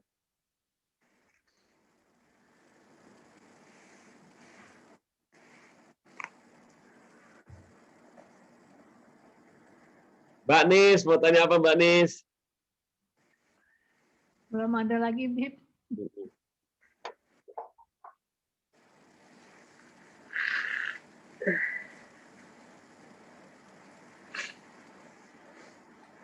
Mbak Diah mau tanya. Mbak Ivan, silakan Mbak Ivan. Habib mau tanya, kalau misalkan ini di luar ini ya Habib ya, kalau zikir petang itu maksimal paling lama boleh sampai jam berapa ya? Mbak, ada zikir. Berzikirlah kamu di waktu pagi dan petang. Waktu paginya dulu saya ingin Mbak ya. Waktu pagi zikir itu kapan? Satu setelah adzan subuh, Mbak. Oke. Ada sunnah. Kalau sholat subuh itu nggak ada sholat tahliyah. Tahliyah ada. Nah itu yang paling bagus digunakan untuk zikir. Habis sholat subuh langsung zikir sampai kapan? Kurang lebih setelah adzan itu 1 jam 20 menit. Namanya isyraq. Itu sholat sunnah isyraq. Berarti sudah ada waktu untuk sholat lagi. Habis sholat subuh itu orang tidak boleh sholat, Mbak. Haram. Tetapi kalau sudah Anda zikir, lihat matahari sudah sepenggalan, Mbak. Kurang lebih namanya isyraq. Isyraq itu kurang lebih dari sejak adzan. Contoh sekarang, Mbak. Sekarang itu sholat subuh jam 4.30 deh. Nah, kurang lebih 1 jam 20 menit. Berarti jam 50, Mbak. Berarti jam 6 kurang 10. Barang siapa yang sholat subuh, kemudian dia berzikir, Pak, sampai isyraq. Jadi kurang lebih sampai jam 6. Anda zikir ingat Allah, dan kemudian Anda sholat. Boleh sholat, Mbak, isyraq. Udah. 1 jam 20 menit sejak adzan itu sudah boleh sholat. Sudah. Kemudian Anda sholat 2 rakaat, kata Rasulullah. Maka pahalanya seperti pergi haji dan pergi umroh secara sempurna. Habib, jadi setelah sholat subuh 2 rakaat lagi gitu? Tidak, sebentar Mbak ya. sholat subuh kan Anda sekarang adzan. Begitu adzan Anda sholat 2 rakaat sebelum itu boleh. Setelah itu Anda sholat subuh. Betul? Iya, betul. Iya. Subuh nggak boleh sholat lagi. Iya. Kecuali sudah isyraq. Isyraq itu kapan? 1 jam 20 menit sejak adzan. Oh, iya. Sudah assalamualaikum, ba'diyah wiritan pikiran. 1 jam kurang lebih 1 jam 20 menit. Ya. Setelah itu boleh sambil bikin teh, boleh sambil melayani suami, boleh. Anda boleh sambil berjalan, sambil olahraga, boleh sebut-sebut nama Allah. Sampai 1 jam 20 menit, berarti kurang lebih jam 6 pagi, Mbak. Itu nggak boleh sholat, nggak boleh. Tapi setelah jam 6, Anda selesai zikir itu, Anda sholat 2 rakaat. Namanya sholat sunnah isyraq. Iya. Dia seperti haji, seperti pergi umroh bersama Rasulullah. Oh, iya, Masya Allah. Sempurna. Oleh karena itu, kalau pagi tetap selalu rutin kita baca zikir. Sampai kurang lebih jam 6. Setelah itu saya sholat sunnah 2 rakaat. Itu sudah, Mbak. Setelah sholat isyraq, Anda boleh sholat yang namanya sholat duha. Sholat duha itu dimulai dari isyraq. Oh, iya. Sholat duha 2 rakaat. Nanti jam 8 2 rakaat lagi boleh. Jam 10 2 rakaat lagi boleh. Menjelang adzan duhur jam 12 misalnya, sholat 2 rakaat lagi boleh. Tapi Anda mau jadikan duhanya langsung semua juga boleh. Itu untuk pagi. Bagaimana yang disebut petang? Petang itu setelah sholat asar. Ketika tidak boleh sholat asar, Anda sholat sunnah, nggak boleh. Habis sholat asar tidak ada sholat. Kecuali sampai maghrib. Asar itu, Mbak. Antara asar menjelang maghrib itu gunakan buat zikir, Mbak. Itu yang terbaik. Sehingga Anda tidak akan ba'diyah bisa diganggu oleh namanya setan. Tidak akan bisa disantet, Mbak. Santet itu kapan? Santet itu yaitu dikerjakannya pada setelah sholat subuh, jangan tidur. Nah, kalau ketiduran gimana ya? Habis zikir tuh ketiduran gitu, nggak sadar tuh ketiduran gitu. Cuci muka, cuci terus sambil jalan. Jangan, sebab Anda akan disantet, Mbak. Siapa tadi temannya siapa tadi Mbak dia? Ibadah. Silakan baca surat Al-Falaq. Surat 113, Mbak. 113 dari ayat 1. Qul a'udzu birabbil falaq. Artinya baca, Mbak. Katakanlah, aku berlindung kepada Tuhan yang menguasai subuh. Ya, hati-hati, Mbak. Kalau Mbak atau fajar, ya. Ibadah itu subuh, Anda hati-hati, Mbak. Anda berlindung sama Allah. Zikir. Sebab itu tempatnya namanya tukang santet, Mbak. Teruskan, Mbak, ayat. Dan kejahatan makhluk yang Dia ciptakan. Ya, kejahatan itu, Mbak, itu keluarnya subuh. Menjelang subuh, ular itu keluarnya itu. Semua yang jahat itu keluarnya menjelang subuh. Hati-hati, Anda harus berlindung sama Allah. Pikiran. Terus kapan lagi, Mbak? Dan dari kejahatan malam apabila telah gelap gulita. Jadi kalau mulai asar, Mbak, menjelang gelap, itu setan bergentayangan, Mbak. Itu tukang santet itu ngerjain 2, Mbak. Anda habis sholat subuh, kalau Anda tidur, Mbak, itu bisa kena. Yang kedua, setelah sholat asar, Mbak, bahkan ada lagunya bahasa Jawa. Mbak Diah hafal itu. Poro ojo podo turu. Apa Mbak Diah? Iya. Ojo podo turu sore. Ada turu sore, iya. Karena sore itulah setan, Mbak. Oleh karena kalau tidur sore, setelah sholat asar, Pak, dilarang dalam Islam. Ya. Bodoh.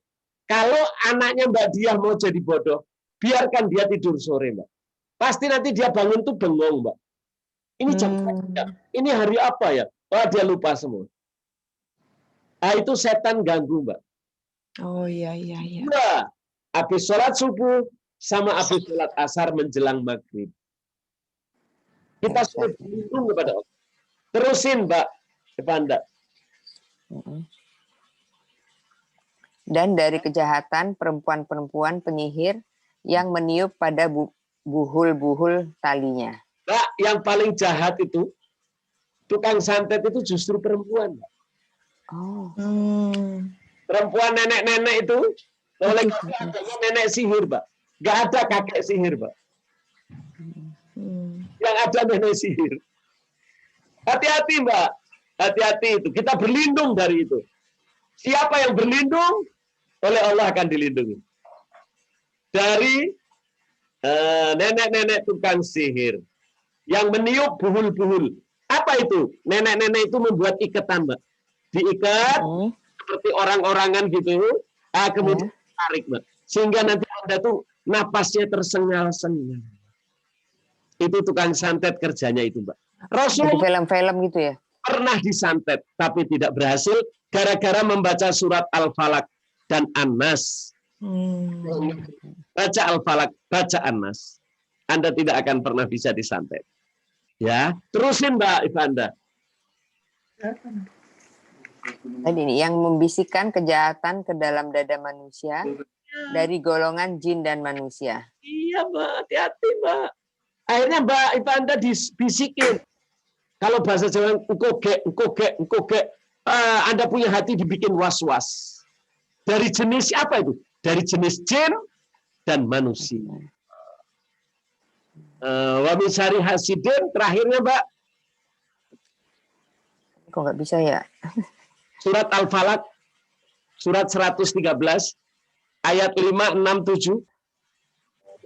Bentar, 13, 5. Dan dari kejahatan orang yang dengki apabila dia dengki. Hati-hati, Mbak. Anda harus hati-hati. Orang dengki, Mbak. Dan mendengki itu kapan, Mbak? Kerjanya waktu habis subuh dan mau maghrib. Itu kerjanya itu, Mbak. Oleh karena itu kita suruh zikir. Ingat Allah. Di waktu pagi dan petang. Kalian akan terlindungi. Nggak bisa, Mbak. Jelas? Bagus pertanyaannya, Ivanda. Kapan kita berzikir yang paling baik? Yaitu habis sholat subuh sampai isyraq. Dari mulai asar sampai adzan. Makanya kemarin tuh baru ini dapat kayak ya kiriman gitu dari teman. Baru tahu tuh bahwa setelah subuh nggak boleh tidur, setelah asar nggak boleh tidur sampai maghrib. Tapi nggak tahu alasannya apa gitu. Bahkan Rasulullah mengatakan, Mbak, kalau Ivanda punya binatang, punya piaraan, kalau sudah menjelang maghrib, masukkan ke kandang. Sebab dia bisa, tukang santet itu bisa nyantet sehingga nanti akan kena daripada piaraan Anda. Kalau Mbak Ivanda punya anak kecil, kalau sudah asar menjelang maghrib, dia suruh masuk suster, masukin Mbak sebelum adzan maghrib. Itu sebetulnya kebiasaan orang Jawa itu ya benar, Mbak. Itu sebetulnya ngikutin Islam. Orang Jawa itu kalau anak kecil, ayo masukin. Udah maghrib tuh, mau maghrib tuh. Nah, takutnya nanti kena, Mbak. Kalau orang Jawanya bilangnya apa? Kena itu namanya apa? Kena apa ya? Astagfirullah. Kena sawan, Bib. Apa loh istilahnya orang Jawa itu loh? Kena apa? Sawan, kena sawan. Padahal itu sebetulnya bukan sawan, Mbak. Tapi setan. Oleh karena itu kalau punya anak, Mbak, habis sholat asar boleh dimandikan main sebentar. Setelah itu masuk, Mbak. Kalau sudah menjelang maghrib, masukkan ke rumah. Baik tanaman, baik kucing, baik burung, apa aja yang ada menjelang maghrib, masukkan, Mbak. Sebab setan itu keluar setelah maghrib. Berarti kalau orang keluar setelah maghrib kayak setan ya, Bib? Kenapa, Mbak? Kalau orang keluar setelah maghrib kayak setan jadinya. Iya memang. Oleh karena itu kalau Rasulullah pesan, kalau mau keluar maghrib, boleh. Tetapi caranya sholat dulu, Mbak. Oh, kalau udah sholat nggak kayak setan. Nah, dia akan terlindungi. Contoh ketika sahabat bertanya, ya Rasulullah, aku di perjalanan menjelang maghrib. Jangan kamu teruskan perjalanan. Mampir dulu ke masjid atau sholatlah terlebih dahulu. Nah, setelah sholat, berhentilah sebentar untuk berzikir, kemudian teruskan perjalananmu. Kamu akan dilindungi Allah. Kalau habis duha boleh sholat lagi, boleh tidur lagi nggak, Bib? Habis duha justru yang paling bagus, Mbak. Rasulullah ditanya, ya Rasulullah, tidur yang paling bagus setelah malam mana ya Rasulullah? Yang paling bagus itu setelah duha. Kita tidur walaupun sebentar, supaya nanti malam Anda bisa bangun malam. Oh, boleh ya, Bib ya, jam 7, jam 8 gitu ya. Sunnah. Jadi habis duha sekarang misalnya Anda subuh, Anda sudah zikiran, Anda baca maulid seperti tadi pagi. Setelah baca maulid selesai itu berarti 1 jam, Mbak. Setelah itu Anda sholat duha, sholat isyraq. Setelah sholat isyraq malah yang paling bagus tidur, Mbak. Saya kalau sudah jam 6:04 atau 6:30, saya biasakan saya tidur lagi. Oh, boleh, Bib ya. Nah, malah bagus. Saya salah, Bib, apa? Baca petangnya maghrib, Bib. Berarti asar ya, Bib ya? Tadi asar, Mbak. Habis sholat asar sambil minum teh.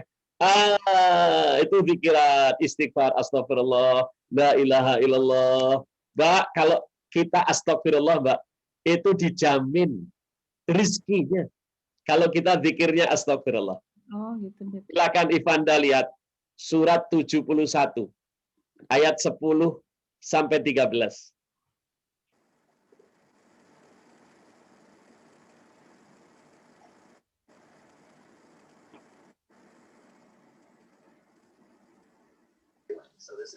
Maka aku berkata kepada mereka, mohonlah ampunan kepada Tuhanmu, sungguh Dia Maha Pengampun. Mohonlah ampun itu artinya astagfirullah. Terus, Mbak, ayat 11 ya. Niscaya Dia akan menurunkan hujan yang lebat dan langit kepadamu. Akan diturunkan hujan. Hujan itu rahmat. Pasti kalau Anda astagfirullah, astagfirullah, astagfirullah, pasti akan diturunkan rahmat yang lebat. Rahmat itu berupa apa, Mbak? Ayat 12. Dan Dia memperbanyak harta dan anak-anakmu, dan mengadakan kebun-kebun untukmu, dan mengadakan sungai-sungai untukmu. Bayangin, Mbak, harta Mbak Ivanda akan ditambah oleh Allah. Kemudian anak-anak dijadikan anak soleh. Kemudian diberikan, Mbak, kebun-kebun, usaha-usaha, Mbak. Usaha kita akan jadi lebih lancar. Kemudian air-air mengalir. Air itu tenang, Mbak. Kita akan diberi ketenangan. Kemudian ayat 13. Kenapa nggak percaya sih? Mengapa kamu tidak takut akan kebesaran Allah? Ayo biasakan istighfar. Rasulullah setiap hari pasti beristighfar. Minimal 70 kali sampai 100, Mbak. Tuh, apakah kepingin rezekinya banyak, bisa beli tas Hermes, bisa beli mobil baru, Mbak. Ustadz, ini udah ya. Kalau istighfar itu cukup astagfirullahalazim atau astagfirullahalazim wa atubu ilaik. Nggak usah panjang-panjang juga boleh. Astagfirullah saja cukup. Astagfirullah. Aturan di Qur'annya cuma astagfirullah. Tapi kalau surah astagfirullahalazim boleh lebih baik. Astagfirullah boleh dipanjangin. Boleh.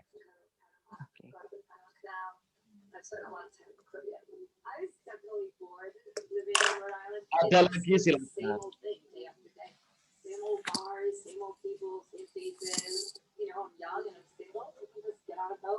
Oke, sudah jam 6 lebih. Kita tutup doa ya, Mbak. Iya, Bib. Bismillahirrahmanirrahim. Alhamdulillahirabbil alamin.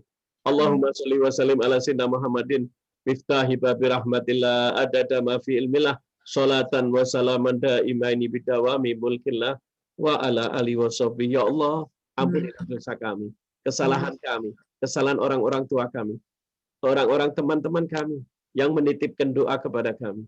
Ya Allah, muliakan kami dengan Kau beri ampunan kepada kami. Engkau Maha Kuasa, Engkau Maha Mulia. Angkatlah derajat Nabimu Muhammad SAW yang telah memberikan petunjuk kepada kami. Ya Allah, jagalah kami dari segala gangguan. Gangguan jin, gangguan manusia, dan gangguan setan yang terkutuk. Ya Allah, jagalah kami dari segala penyakit. Penyakit badan dan penyakit hati. Terutama penyakit dengki dan iri. Demikian juga penyakit COVID-19 yang sedang mewabah ini. Ya Allah, peliharalah kami, anak kami, keluarga kami, agar kami menjadi sakinah, mawaddah, warahmah. Amin. Tentram, nikmat, ya Allah. Di antara teman-teman kami yang sedang sakit, sembuhkan ya Allah. Amin. Rasakan nikmat sebagai yang kami rasakan. Ya Allah, sayangilah kami semua. Wabil khusus Majelis Taklim. Amin. Salam. Baik dirinya, suaminya, istrinya, anak-anaknya, dan keluarganya. Agar kau kabulkan kami di surga. Bahagiakan kami di dunia. Bahagiakan kami di kubur. Bahagiakan kami di akhirat. Dan kelak matikan kami dalam husnul khatimah. Amin. Niya sallallahu alaihi wa ila hadratin Nabi Muhammadin sallallahu alaihi wasallam. Al-Fatihah. A'udzubillahi minasyaitonir rajim. Bismillahirrahmanirrahim. Alhamdulillahirabbil alamin maliki yaumiddin iyyaka na'budu wa iyyaka nasta'in ihdinas siratal mustaqim siratal ladzina an'amta 'alaihim ghairil maghdubi 'alaihim waladdallin. Amin. Amin. Rabbana taqabbal minna innaka antas samiul alim wa tub alaina innaka antat tawwabur rahim. Wa sallallahu wasallam walhamdulillahi rabbil alamin. Alamin. Assalamualaikum. Waalaikumsalam, Mbak Nur. Dengerin terus dari tadi, Beb, sambil di terapi. Ibu Menteri, bagaimana Ibu Menteri? Aduh, alhamdulillah Bu Mantri, Beb. Mantri melahirkan. Bu Mantri nih, Beb. Ya, sehat. Insya Allah. Doain ya, Beb, biar sehat terus. Darussalam lengkap. Amin. Alhamdulillah. Semua Mbak. Mudah-mudahan Mbak Nur semakin semangat. Amin. Insya Allah. Doain terus ya, Beb. Selalu.